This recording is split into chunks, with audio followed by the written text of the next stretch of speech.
Anytime you get pretty solid evidence of police corruption, you feel an obligation to pursue it, and pursue it as aggressively as you can. All rise. Court is now in session. The Honorable Sopon is now presiding. Put all your cell phones off. No chewing gum. Shut the fuck up. Fuck up. No honor amongst thieves. I'm in a crowded room full of smoke. I got my hand on my wallet, the other on my gun, and my eyes is on the dope. My eyes is on the dope. I heard you looking for me, yeah. Saying I'm a fugitive. I'd rather be free, yeah.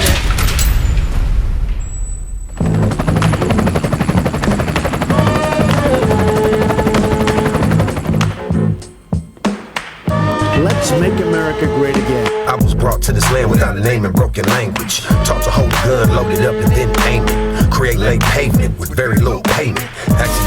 One is that you need to understand that the New Orleans Police Department has a 30-year history of deep cellular level problems. More than 28 years, Kunta Gable, Sidney Hill, and Bernell Jalouk were wrongly incarcerated for the 1994 murder of Rondell Santenac, a crime they did not commit.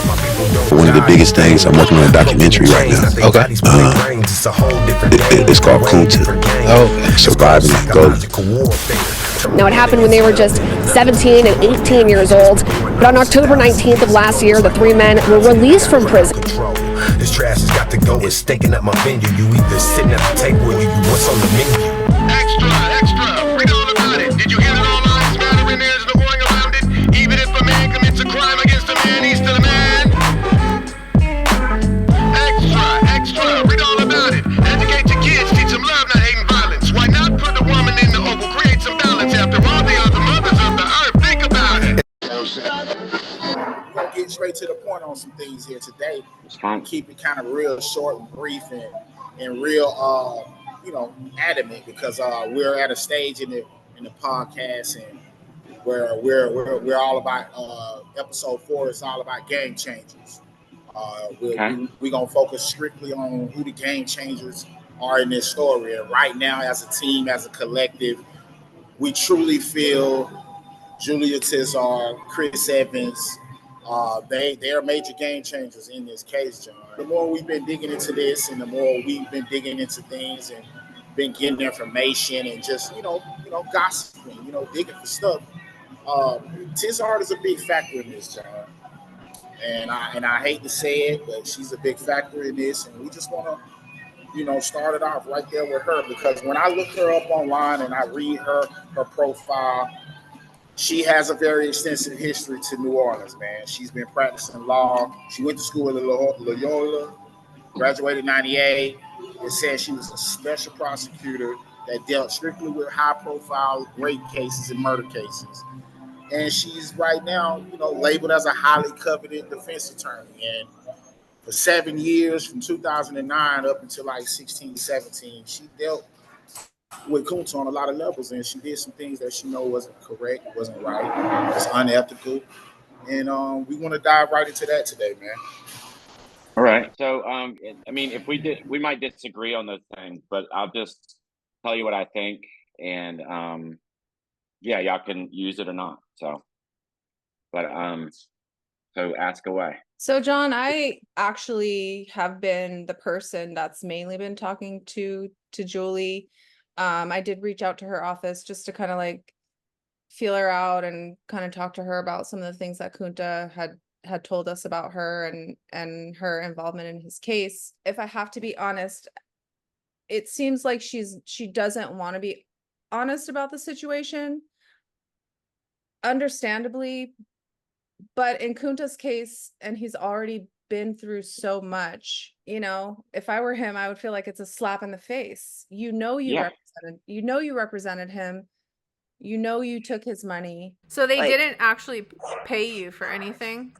I don't have any recollection of them paying me for anything, and I wouldn't have any financial records of any of that a long time ago. But there's no way, once I discovered there was a conflict, I would let them continue paying me over years. No way. Lies, yes. How do you think it is that she was able to get away with that? Well, I just tell you, in my experience, um, in New Orleans,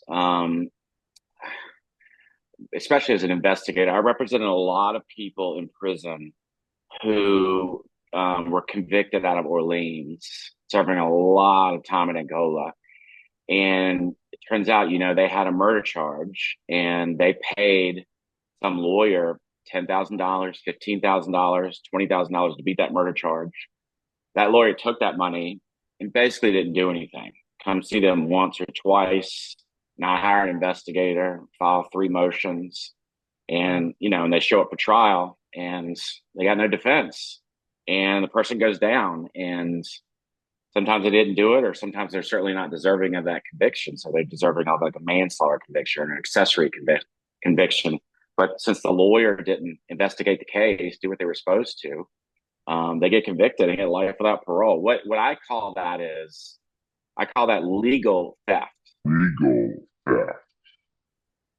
So I think it's legal, but they stole that money because they didn't offer anything of value in return. It happens a lot. It's terrible. And I'm hesitant to make an allegation where there's no kind of proof of payment.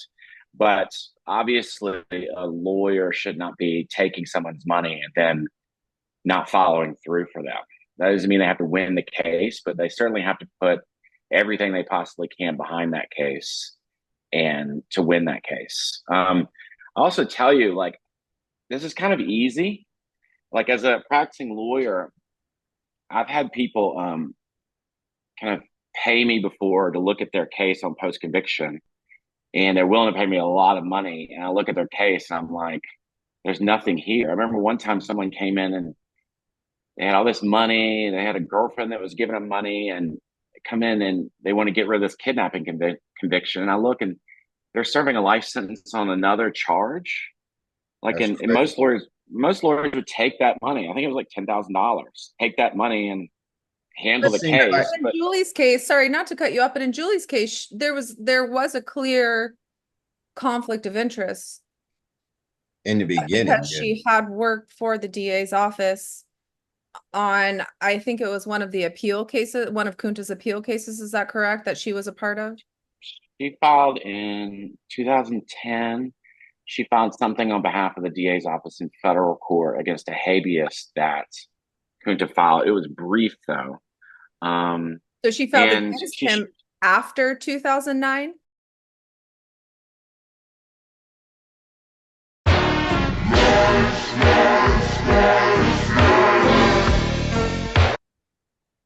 I can send it to you, but I think it was 2010, Jenny. But I don't think the representation of Kunta was in 2009 to 2016. But I could be wrong.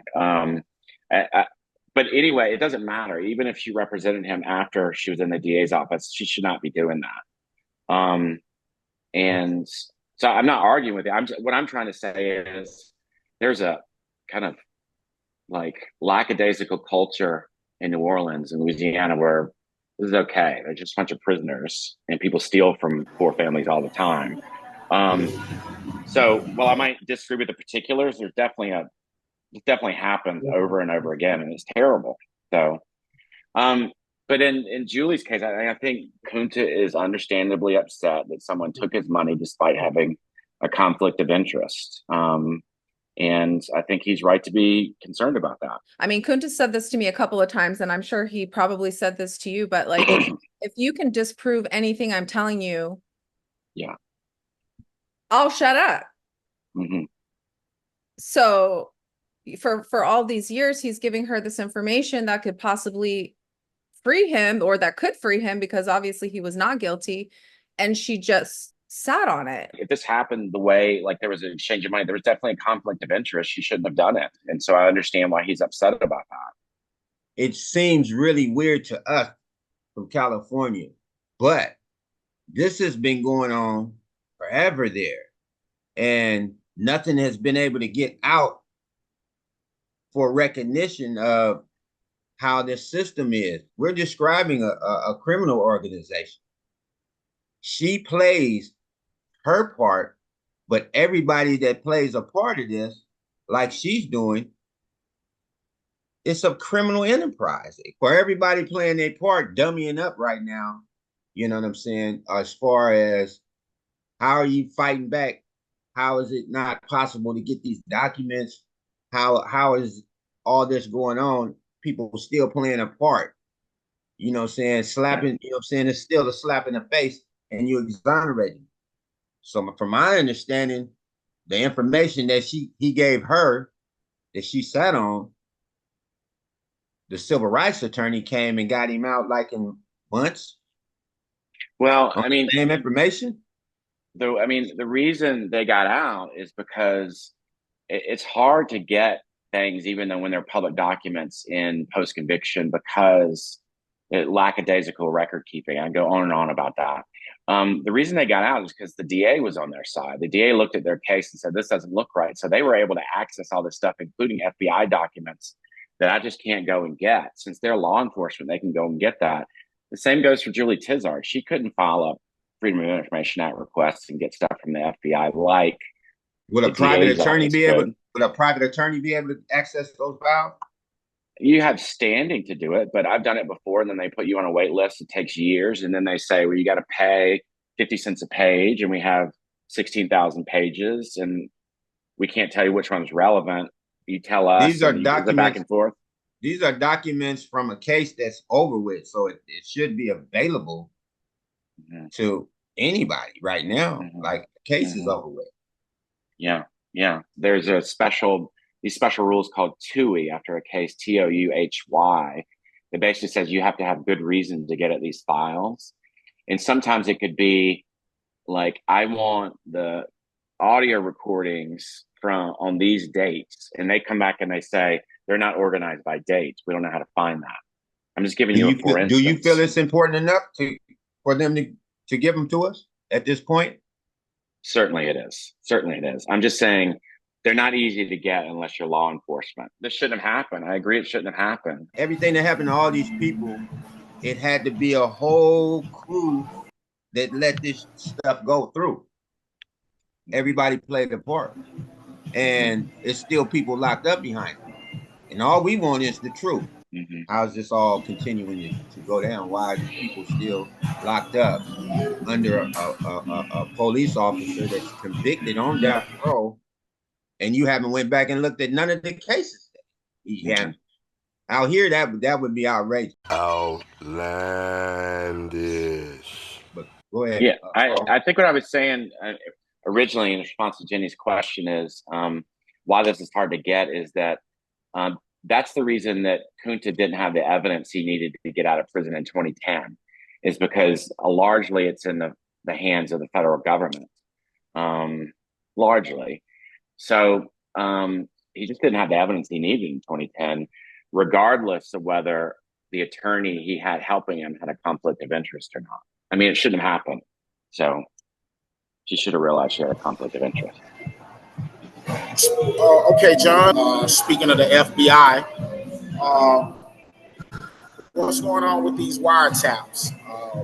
I know it's very hard. I know it's difficult to take on, the FBI because, they're the top dogs. But they was game changers in this case. They knew the NOPD was one of the most corrupt forces in the entire country. This Len Davis thing, Kunta has been really trailblazing since he's been exonerated. But what are the chances that you're gonna get those in your property soon, or get your hand on those? Because Kunta feels like that's a big part of this to get those wiretaps. So where we at with that? So what we need to do is we're drafting this TOUHY request, like I said, to ask the U.S. Attorney's Office and the FBI to turn over the wiretap, either tapes or transcripts or both, of when they were tapping the phones of Len Davis and his partner and several of their Confederates on the NOPD force at the time that this murder happened, and at the time that several other murders happened. And what we think those things will show is basically two things: is they had an MO of protecting drug dealers in the Desire Housing Project in exchange for money. And then the way they would protect those drug dealers is that they would tell them when they're going to murder someone. And then Len and his partner would show up on the scene, and they would handle the initial murder investigation and point the investigation away from the actual perpetrator. The second thing I think it'll show is that while they're committing all these felonies on the police force in uniform, there's no supervision in sight. There's no supervisor. Like, there's not even a voice. There's not even a check-in. There's not a review or anything like that. So we're saying they basically had a custom of letting police officers do whatever they want without any kind of oversight. And that results in things like this, where people are dealing drugs and killing people while they're in police cars, while they're in uniform. It's just nuts. So what we think that's what those wiretaps will show. They'll get us a long ways towards proving that. So that's what it is. And I bet a lot of other things. It's nuts.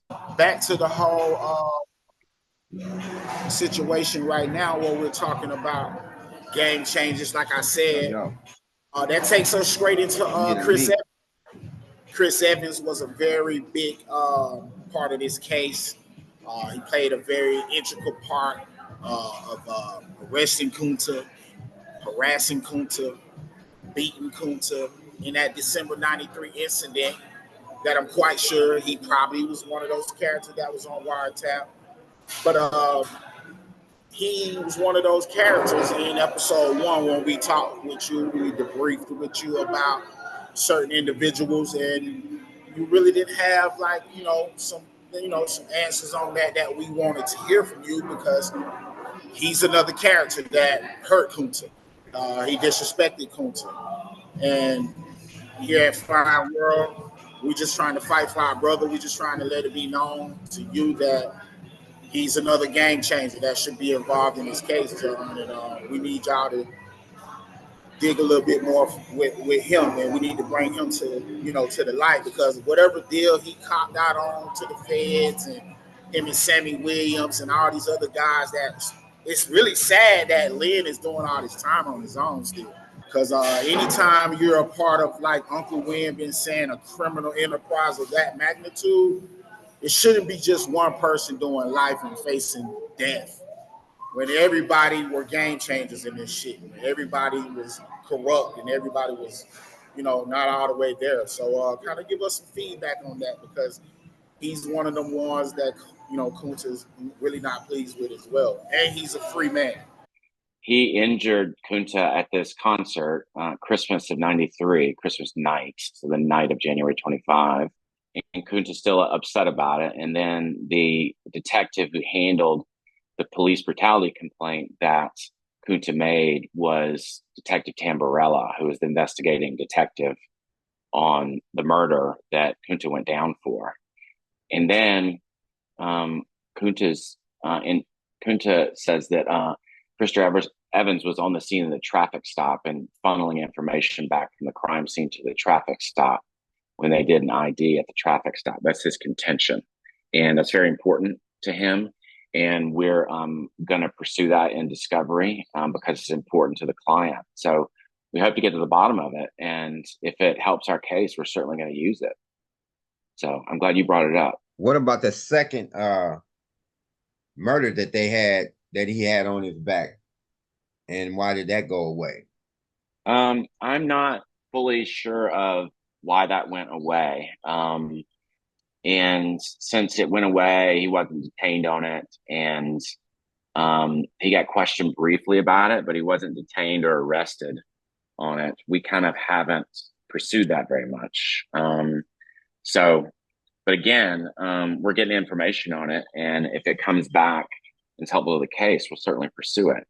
But I'm not the authority on that other murder. Have you guys been able to, you and your team of lawyers, have you guys been able to locate the police report that Kunta filed that night when they brutalized him?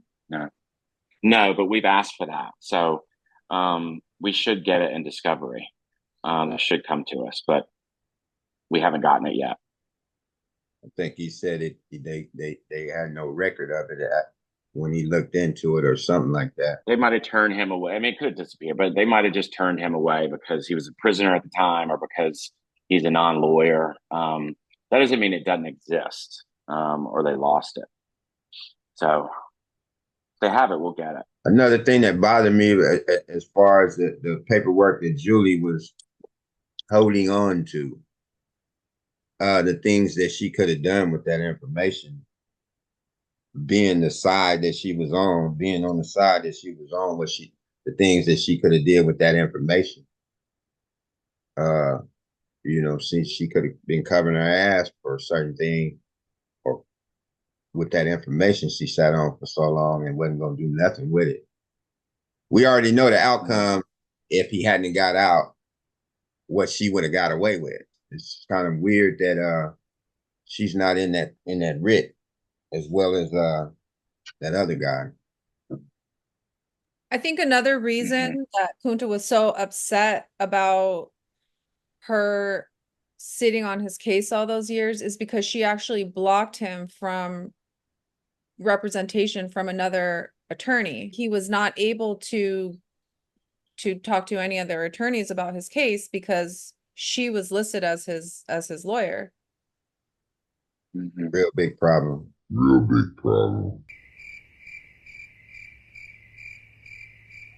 Yeah.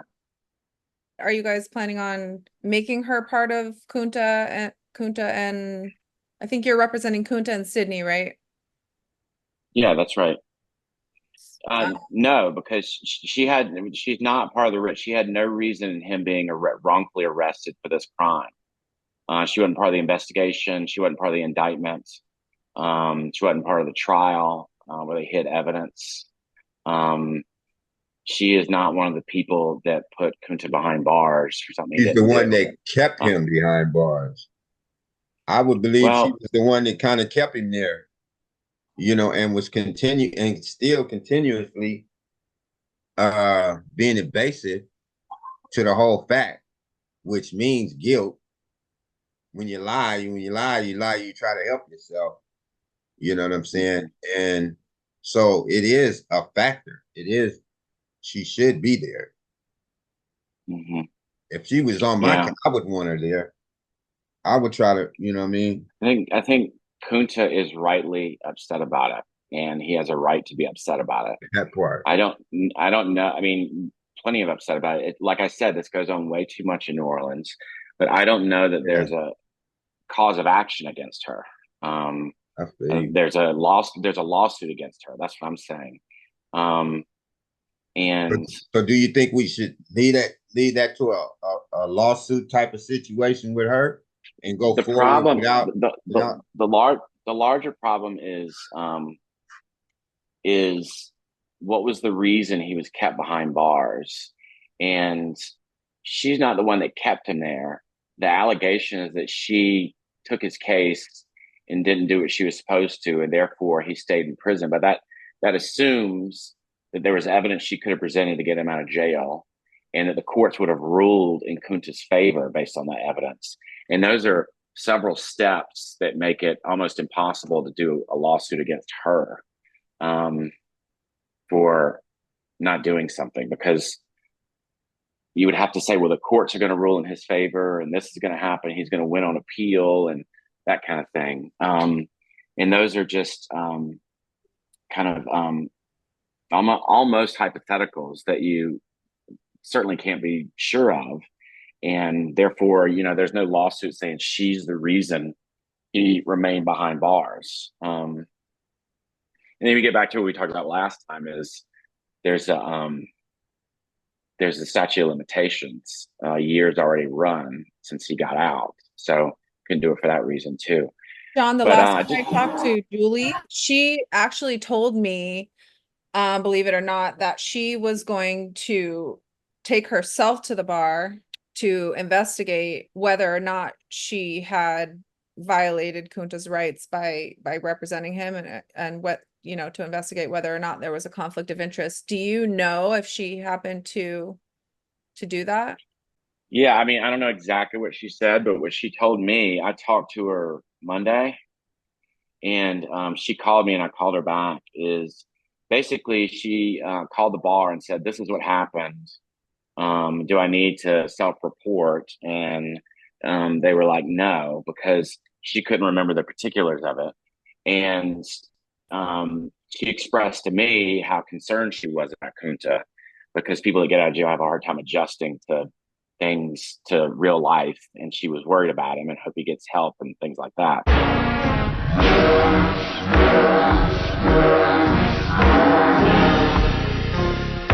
As you can imagine, it's very difficult to adjust, you know. Oh, I know.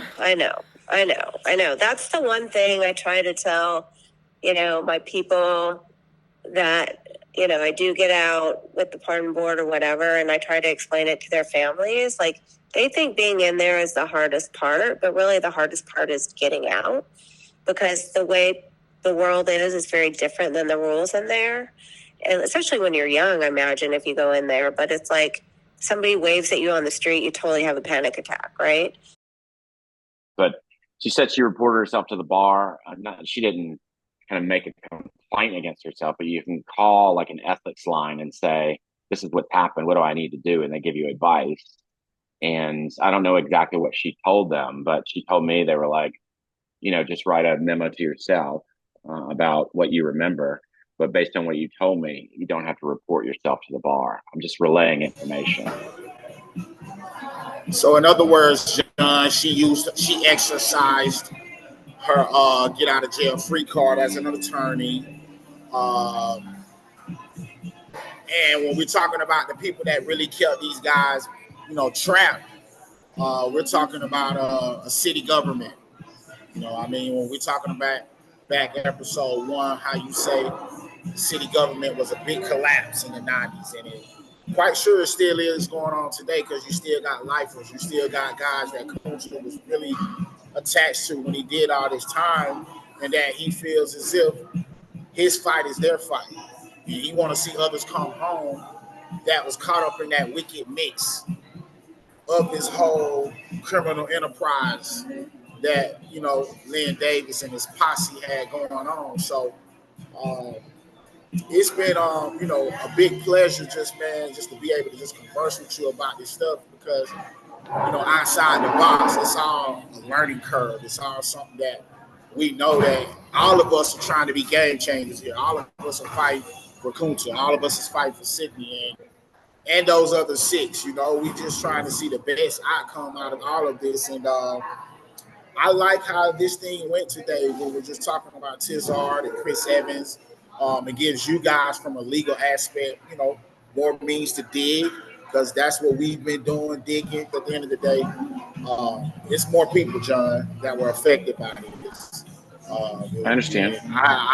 And I just want to know, moving forward, what are we going to do to hold all these people accountable that took away 28 years of these guys' lives, that really a dollar sign ain't going to give them that time back. But at the end of the day, proper compensation should be compensated for the time that was taken away from them. So, yeah. So what are some of your closing remarks on everything we just talked about today, John? I mean, I think the way you change things for the better is the way it's always been changed. It's just activism, and you have to keep doing what you're doing in terms of raising awareness about how the criminal justice system works, about innocent people in prison, about how unfair the appeals process is, and about how people get victimized by criminal convictions.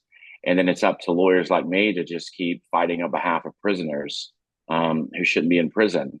And it is one person at a time, one case at a time. And, you know, that makes more people aware that we need change in our system, to put pressure on the decision makers to change the system. And that's the only way it's going to happen, because that's the only way it's ever happened. And so y'all just need to keep up doing what you're doing. And hopefully things will change for our kids. What's up, world? Land of the breeders. From the streets to the pen, it's how we thug again. Life goes on, nigga. We don't die, we multiply. We get high, pull drive-bys. There's only one way to live, nigga. Era life. Bear with me, breathe. Now they wonder why my nose is bleeding, nigga. I've been speedballing all day. Used to call me crazy, now they call me Doc Holiday. With the K, I can make the motherfuckers feel me. Niggas ever cross me, they gon' have to fucking kill me. Niggas see me scope, 4.5, now they think I'm rich. Player hate me, turn your back and watch you get your wig split. Game type, beat me niggas. I'll be on the road, fucking with my rubber on, nigga. Cruise control, my nigga Sam screamed out. Let's head to the lake, me and Bob the paper chasing. So he called me fake, jumped in the car with D-Boy, made the blocks go to 5 bag of down weed. Now it's time to slay some rocks. Cutthroats and player hater niggas on my set. Niggas when you turn your black plotting on my deck. I wish my niggas Kunta O and Ken was out the pen, so they could terrorize these niggas once again. We are real niggas from the streets to the pen. If you wanted to pull a murder, here's my Max 10. We are real niggas from the heart, it's within. If you needed a place to stay, I would let you in. We are